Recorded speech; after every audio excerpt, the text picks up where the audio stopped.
Alexis Moncayo y Licenia Espinel comparten un diálogo con el invitado. En Punto Noticias hablamos de...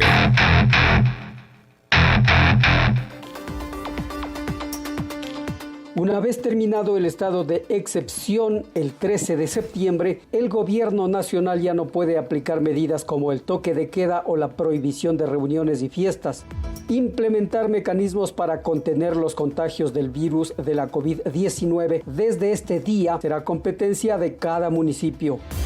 Raúl Delgado, presidente de la Asociación de Municipalidades del Ecuador, aclara que los gobiernos locales pueden emitir normas sobre uso de suelo, espacio público, movilidad y apertura de establecimientos, pero no están autorizados a decretar toque de queda, prohibición o restricción de circular libremente por las calles de una ciudad o permanecer en lugares públicos. Tampoco pueden instaurar la ley seca.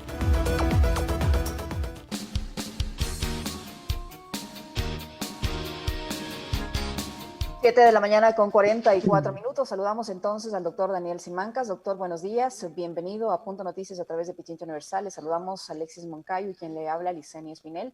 ¿Cómo encuentra a la provincia de Pichincha, al país en general, a la ciudad de Quito, este inicio de esta fase ya de lucha contra el COVID-19 sin estado de excepción, sin medidas restrictivas, en momentos en que además la Organización Mundial de la Salud ha asegurado que que en octubre y en noviembre va a aumentar la mortalidad, por ejemplo, en zonas como Europa debido a estos rebrotes de coronavirus?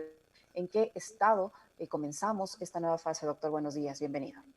Bienvenido, doctor. Buenos días, Licenia, Alexis, encantado de estar aquí. Sí, todavía el virus está presente, no hemos cumplido la mayoría de disposiciones que dice OMS para un desconfinamiento, es decir, el fin del estado de excepción se debe considerar o tomar solamente como una imposibilidad de seguir con las restricciones de parte de la Constitución del Ecuador, pero no pensando en que si finaliza esto tenemos que seguir, nosotros salir masivamente, por ejemplo. Nos toma con un descenso de las últimas 2-3 semanas en Quito, hay disponibilidad nula de camas, es decir, todavía hay 18 pacientes que esperan hospitalización y alrededor de 40 unidades de cuidado intensivo, entonces saturadas las unidades de cuidado intensivo con provincias como Azuay, como Imbabura,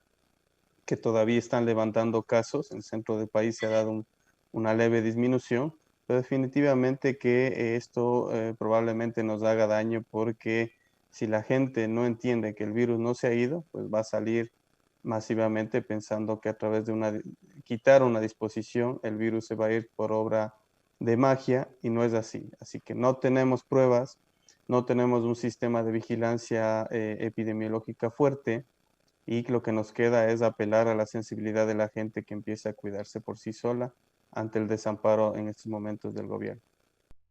Doctor, a mí lo que me preocupa es el que desde el gobierno central se les otorgue las responsabilidades a los gobiernos locales que tienen, digamos, una capacidad operativa reducida. Bajo el control de ellos, de los municipios, de las prefecturas, no está, por ejemplo, el sistema de salud. Eso lo regenta el gobierno nacional. Eso hace que la situación se vuelva más complicada ya en los territorios, ¿no? O sea, ahí hay digamos, una falta de comprensión de cómo operan nuestras ciudades, nuestros territorios, porque hay ciudades como, por ejemplo, Sangolquí, que están muy ligadas a lo que sucede con Quito, ¿no? Entonces ahí y vemos población que va y viene de los dos cantones. Eso hace que la situación se vuelva más compleja, Doc. Eso, bueno, eso ha sido la política desde el inicio, ¿no? Dejar esto del semáforo a decisión de los cantones, sabiendo que no tienen ni capacidad técnica ni operativa para ajustar. Por eso tuvo que entrar Fuerzas Armadas y Policía, aunque no es la mejor estrategia de salud pública, ¿no? Militarizar las medidas de restricción es un tema social muy, muy crítico para la salud pública, pero ante la falta de capacitación, la falta de pruebas, la falta de una organización, pues la policía y las Fuerzas Armadas estaban dispersando por lo menos estas aglomeraciones que, si tú te das cuenta, 100, 200 fiestas de este tipo, de estas aglomeraciones, podían causar un brote en cualquier ciudad y la capacidad que tienen los COE cantonales y provinciales es totalmente limitada. Si en Quito, que hay una fuerte masa de policía municipal, no pueden controlar, ojalá lo hagan, pues en el resto de provincias es casi nula o nula, ¿no? Entonces, ahora es cuando más tenemos que capacitar a las personas y hacer que se sensibilicen, que hagan un compromiso familiar y social de no enfermar y no intentar no salir o salir restringidamente en esta nueva etapa que es sin el control del Estado tan fuerte como lo teníamos, ¿no? Doctor Simancas, nosotros corremos el riesgo a la provincia de Pichincha, a la ciudad de Quito, que sigue siendo la urbe con el mayor número de casos confirmados de COVID-19 en el país, corremos el riesgo de enfrentar un escenario similar al que se puede vivir en Europa, de lo que alerta hoy la Organización Mundial de la Salud, de que se puede aumentar la mortalidad en octubre y en noviembre. Bueno, estoy medio optimista. Yo pienso que no vamos a levantar tan rápidamente, a pesar de que la gente tiene que entender que hay muchas personas que no están contagiadas. A decir de las cifras camaleónicas que dice el ministro de Salud, primero dice 45% de gente contagiada, luego dice 33 y ahora dice 18. Imagínate, 18% de las personas tan solo se han contagiado. Si nosotros diéramos una disposición que se acaba ahora y nadie utiliza mascarilla y todo, tendríamos un brote, pero espectacular. Lo que pasa en Europa, ¿no? La gente no quiere utilizar mascarilla, la gente sale a los bares, la gente sale a las playas y esperemos que esa realidad no se dé en Ecuador. Siempre habrá esos tres escenarios, Liceña y Alexis. Los tres escenarios epidemiológicos son: si usted relaja las medidas, puede tener un brote; si usted mantiene el status quo, como es lo que tenemos ahora, uso de mascarilla, distanciamiento, restricciones, los casos en Quito empezaban a disminuir, entre comillas, todavía no había una tendencia clara, pero ya se veía algo de liberación del sistema sanitario, que lo podemos perder en esta semana y en estas semanas. Y el siguiente es que usted aumente las restricciones, inmediatamente verás una disminución de muertes y de casos, ¿no? En Quito se estima que se podrían haber evitado alrededor de 1.200 muertes, de acuerdo a algunos estudios, y entonces ese es el tema, evitar las muertes. En este sentido, para Pichincha, pues, todo dependerá. Nadie tiene la bolita de cristal. No creo en este tema de los modelos de la OMS y OPS, que para diciembre, para esos cálculos dependerán de la población. Es decir, nosotros esperábamos por el feriado, por ejemplo, por el feriado un incremento, pero muy importante. Cuando nos llegaron los datos, no toda la gente se movilizó, hubo, me parece que 40.000 vehículos, algo así, y el impacto que tuvo el feriado no fue el que esperábamos, ¿no? Si nosotros salimos a decir, nosotros pensamos que el 15 toda la gente va a salir.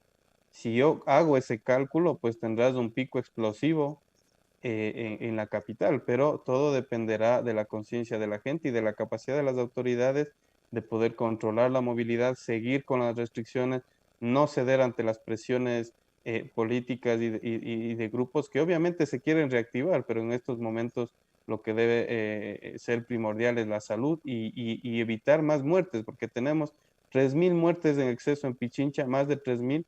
Ahora, contabilizadas del gobierno como 1.400 muertes en Quito, que serían 2.000, y en el país tenemos más de casi 35.000 muertes en exceso, que nos ubica como uno de los países que más muertes ha tenido en el mundo.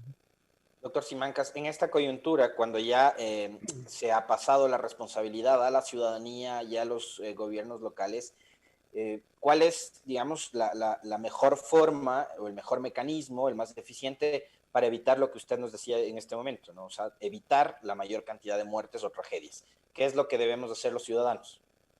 Mira, yo pongo por encima, porque la gente ha aprendido a cuidarse, pero hay que poner tres cosas que no se está hablando.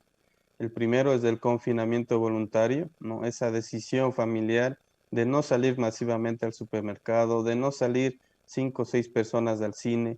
Todavía el virus está presente, podemos enfermarnos. Luego el respeto por el prójimo. Tú vas a hacer un trámite y la gente escupe, no utiliza mascarilla, se pone a fumar. ¿Qué hay del respeto, no? Y todo esto se puede cumplir si la gente se empodera de su salud. Es el momento, es una estrategia de salud pública. Yo me empodero, ya sé cómo se transmite, ya sé cómo cuidarme. Tengo que exigir a una persona sin mascarilla no se puede acercar a mi familia, no me puedo acercar a estas personas, debo evitar una aglomeración, no me de morir si es que hay una fila larguísima para el cine, pues no me voy a morir, puedo regresar otro día. Ese compromiso y de ahí el uso de mascarilla, el distanciamiento social y el lavado de manos y el uso de alcohol gel. Si las personas entendemos que esta es la forma de que uno tiene que salir, evitar, por ejemplo, ir a restaurantes muy concurridos, salir al parque, visitar la naturaleza, los parques nacionales están abiertos, al aire libre, con mascarilla, hay un mínimo riesgo de contagiarse. Salga con su familia a caminar, a disfrutar la naturaleza, pero no pretenda que desde mañana inmediatamente 10 personas de la familia nos vamos a ver la última película. Eso no puede ser, porque si hacemos eso estamos pensando y retrocediendo y perdiendo todo lo que ganamos con la cuarentena, todo lo que nuestras familias sufrieron, los contagiados, independientemente que esté usted contagiado, o sea, que ya se haya contagiado o no, usted debe cuidarse porque hay un riesgo, aunque mínimo, de que usted se reinfecte y que pueda contagiar.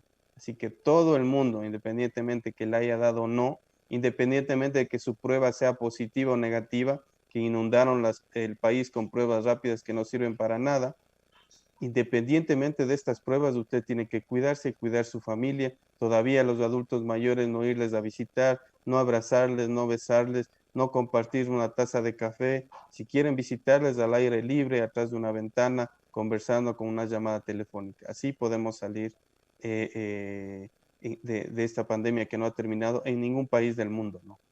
Doctor Simancas, ¿hasta qué punto es posible lograr este equilibrio entre proteger la salud y esta necesidad de reactivar la economía, por un lado? Por otro, se decía que en el país todavía tenemos una tasa de positividad bastante elevada, lo que sin duda va también a no permitir que estos contagios se frenen. Y por otro, ¿qué tan posible es mantener este distanciamiento social en sistemas como el transporte público, donde usted ha visto que eso no se cumple? Mira, con respecto a la primera pregunta, hemos pasado nosotros al Distrito Metropolitano un proyecto para la reactivación de empresas. Estamos en la misma orilla que los empresarios. Son empresas grandes las que tienen que salir. Lo que estamos en contra es no de la reactivación económica, sino que se saque a gente que se gana 50 centavos, $1 vendiendo en la calle para poder subsistir. Es mucho más caro pagarle una unidad de cuidado intensivo a esta persona que hacer un proyecto para que esta persona pueda quedarse en casa o reactivarse en un segundo momento donde quizá llegue una inmunización. Entonces el tema de las empresas se debe reactivar, debemos ir a trabajar ordenadamente, disciplinadamente, pero no todos podemos salir. El tema es de aquí que se confunde. Como yo ya estoy saliendo a trabajar, pues toda mi familia tiene que salir al parque, el niño a jugar fútbol, a jugar básquet. Esa nueva normalidad todavía no puede llegar. Eso es lo que tiene que entender la población. No sé si se me escapó algo de lo que me dijiste. Me parece a El mí tema del que transporte público, le decía. El transporte público, ahí hay un dualismo porque se está restringiendo las placas, por ejemplo, cuando en otros países se incentiva el uso de transporte privado para justamente que no utilicen el transporte público, ¿no? Desgraciadamente en Quito hay mucho parque vehicular y se congestionaría, pero lo que hacen otras personas es más bien estimular que se utilicen los vehículos particulares y no el transporte público, porque se ha visto es extremadamente peligroso el uso de transporte público si no están abiertas las ventanas, si no hay una ventilación, si no utilizan mascarilla y yo diría inclusive algún visor porque están a menos de 2 metros, ¿no? Entonces hay mucho riesgo cuando utilizan el transporte público. Para toda la ciudadanía tener muy presente esto, ¿no? el mensaje que usted le daba a la respuesta de la pregunta de Licenia me parece que es súper importante, doctor, porque quizás lo que estamos empezando a vivir a partir de hoy tiene que llegar a la población con el mensaje adecuado, ¿no? No estamos volviendo a la normalidad de antes de marzo, o sea, el virus está en el ambiente, la situación del sistema de salud todavía sigue siendo compleja. Usted nos decía hace un momento, no es que tenemos todas las unidades de cuidados intensivos disponibles para atender a cuantos enfermos y contagiados tengamos. Entonces creo que la responsabilidad sigue siendo suprema, más todavía ahora para nosotros los ciudadanos en este momento. En casa usted nos decía, si es que hay la posibilidad de autoconfinarse, sigue siendo esa la principal recomendación. En cuestión laboral, lo adecuado sería que oficinas públicas y oficinas del sector privado que tienen la posibilidad de mantener la modalidad del teletrabajo lo sigan haciendo. Exactamente, Alexis. Es impresionante cómo uno se puede contagiar en un call center, por ejemplo. Se han habilitado oficinas. La transición a la parte tecnológica ha sido brutal en universidades, en instituciones públicas. Ahora se va a sacar el pasaporte, entiendo, vía virtual, carnetización, todo. Debemos seguir con eso porque no hay ninguna necesidad, al menos que se demuestre o haya una falta de gestión de los jefes y autoridades para poder controlar el trabajo en casa. Ahí los niños todavía siguen en casa. Si es que la gente le llamamos a que salga, ¿qué va a pasar con esos niños? Tendrán que ir a guarderías, tendrán que ir donde sus abuelos, y los niños sabemos que se contagian también y que pueden llevar el virus a su casa. Entonces, definitivamente es primordial intensificar o mantener el teletrabajo. Vemos brotes que se produjo en la EMAP. No sé cómo uno no puede cobrar vía telemática o a través de las ventanillas o en un convenio con un banco, a través de transferencias del agua potable. Se reactivó la EMAP y en la EMAP hubo más de 150 profesionales contagiados. Eso es lo que está pasando. El virus es comunitario, hay transmisión comunitaria. No sabemos dónde está. Si nosotros supiéramos que hay un brote, por ejemplo, en un cantón específico, si ustedes se fijan en las parroquias de Quito, unas parroquias suben, Belisario Quevedo sube, el centro histórico baja, luego vuelven a subir. Esos son los brotes, pero no sabes todavía específicamente dónde estás. Es decir, la fase de transmisión comunitaria no la hemos pasado. Luego pasaremos a una fase donde tú veas los clústeres que se llaman estos conglomerados, que puedas aislarlo y que la gente pueda seguirse reactivando. Pero todavía estamos en una fase muy inicial del control del virus y como lo dijo Licenia, hay muchos factores de OMS que no hemos cumplido. Entonces, teletrabajo. Doc, le tengo un mensaje de carácter técnico a propósito de la movilidad y lo del servicio de transporte público que le mencionaba Licenia. ¿Por qué? Porque el transporte público es una quizás de las actividades económicas más importantes, porque, digamos, no solo es lo que para ellos como sector privado significa o implica el negocio del transporte, sino para la población, ¿no? Hay mucha gente que más del 67% de la población en Quito no tiene auto propio y necesita movilizarse, entonces es indispensable. Y me dicen, lo de los buses, a ver, para montones es inevitable y para las ciudades deseable. Insistir, por favor, en las precauciones. Ventilación con ventanas abiertas, a más de mascarillas para todos y lo que más se pueda de distanciamiento. Por eso, lo que mencionábamos en el comentario con la Liz, el aforo de 50% en las unidades de transporte. Pero necesitamos obviamente que también el transporte público empiece a operar para que los ciudadanos puedan transportarse y llegar hasta sus lugares de trabajo. Ahí viene, digamos, a colación este comentario que me acaban de hacer, que además lo hace una persona que sabe mucho de estos temas.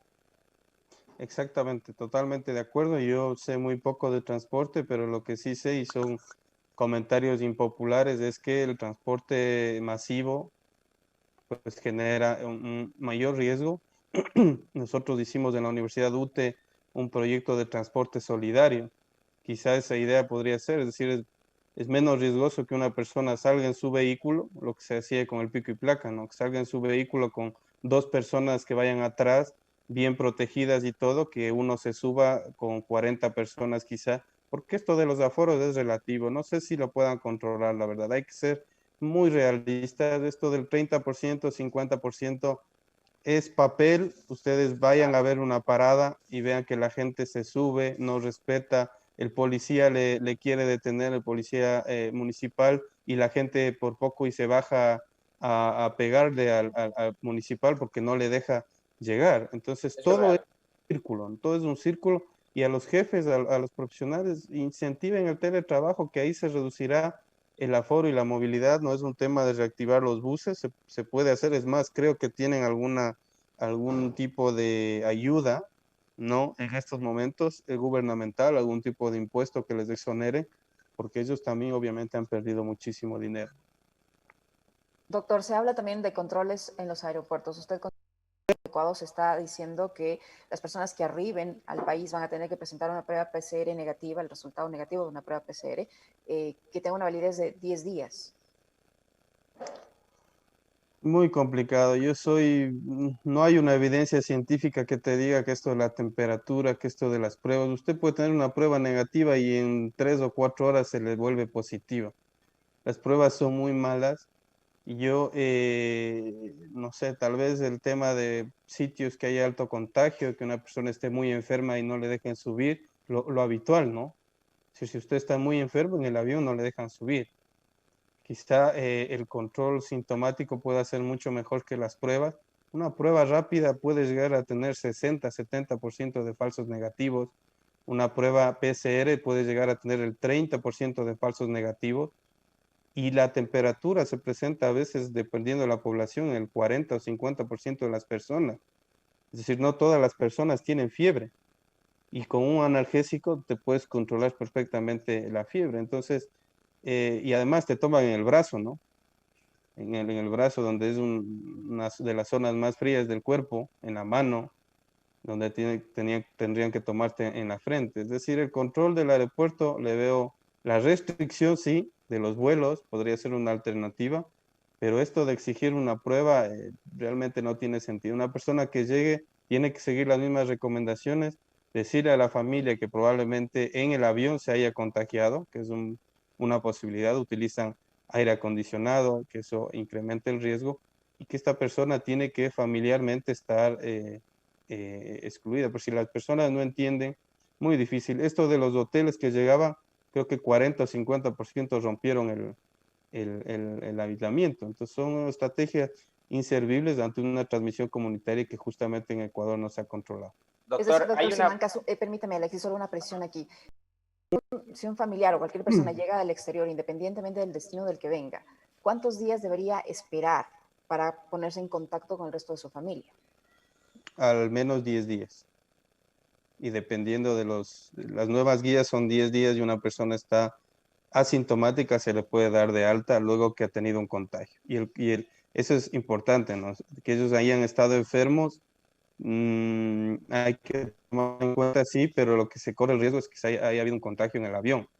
Entonces se toma desde el día de que llegue el avión o que haya tenido el contacto, aunque es muy improbable que se haya contagiado, pero si quieren guardar las mayores precauciones, pues 10 días alejado de la familia. Si no presenta síntomas, pues podría inmediatamente pues integrarse, ¿no? Es decir, 10 a 14 días más. Hace un momento el doctor Simancas hablaba de los lugares que es preferible no visitar, no acudir para no correr el riesgo de contagiarse. En las próximas horas se ha anunciado una protesta de los gimnasios, doctor.